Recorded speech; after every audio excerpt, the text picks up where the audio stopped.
Naxalbari Lions ক্লাবের উদ্যোগে ও দার্জিলিং জেলা পুলিশের নকশালবাড়ি থানার সহযোগিতায় চক্ষু শিবির অনুষ্ঠিত হল নকশালবাড়িতে।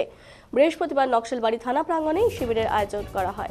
এদিনে শিবিরে মোট 40 জন চক্ষু পরীক্ষা করান। উপস্থিত ছিলেন লায়ন্সের সভাপতি কৌশিক আচার্য, নরেন্দ্র প্রসাদ, প্রহ্লাদ কুমার বিশ্বাস, দেবপ্রসাদ ভৌমিক, নির্মাল্য বিশ্বাস, বনওয়ারি লাল মাহেশ্বরী, বিজয় আগরওয়াল, রাজকুমার মোদী, পবন আগরওয়াল সহ অন্যান্যরা।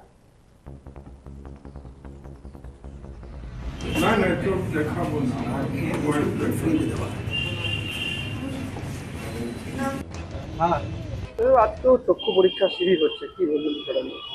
অ্যাকচুয়ালি আমরা নকশালবাড়ি থানাতে আমাদের নকশালবাড়ি লায়ন্স ক্লাবের পক্ষ থেকে যৌথ উদ্যোগ নিয়ে আমরা প্রত্যেক মাসের শেষ বৃহস্পতিবার করে আমরা এই ক্যাম্পটা করি। আজকে বৃহস্পতিবার 27শে ফেব্রুয়ারি আজকে আমাদের ক্যাম্প চলছে। এই মুহূর্তে আমাদের নকশালবাড়ি থানার নতুন ওসিও জয়েন করেছে।